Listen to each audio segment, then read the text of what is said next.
इथे मी बाउलमध्ये 2 कप दूध घेते। इथे मी गाईचं दूध वापरलेलं आहे। आता यात मी अर्धा कप साखर टाकून घेते आणि पाव कप कॉर्नफ्लोअर टाकलेला आहे। आता आपण हे छान मिक्स करून घेऊया।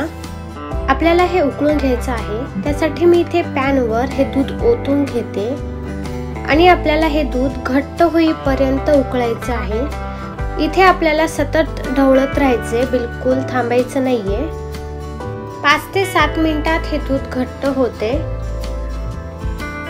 आणि इथे बघू शकता दुधाची कन्सिस्टन्सी हळूहळू आपलं दूध हे घट्ट होत आहे। इथे मस्त दूध घट्ट झालेलं आहे। आता या स्टेजला मी 15 ते 20 केशरचे धागे टाकलेले आहेत।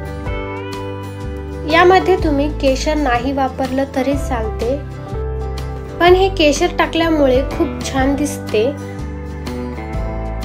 म्हणून यात मी हे केशर वापरले। बघू शकता आता हे एकदम छान घट्ट झाले। गॅस ऑफ करून घेते आणि बाजूला ठेवते। आता इथे मी हे टिफिन बॉक्स घेतलेला आहे। याऐवजी तुम्ही कोणताही कंटेनर यूज करू शकता आणि हे मिश्रण मी गार होण्यासाठी 5 मिनिट मी साईडला ठेवले होते। आता आपल्याला हे एकदम छान सेट करून घ्यायचे आणि 2 ते 3 तासासाठी आपल्याला हे फ्रीज मध्ये ठेवायचं आहे। आणि इथे आपले 3 तास झालेले आहेत। हे काढून बघूया।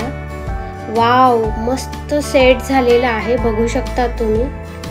हे एका प्लेट मध्ये काढून घेते आणि इथे तुम्ही बघू शकता हे किती छान झालेलं आहे, किती भारी झालेलं आहे।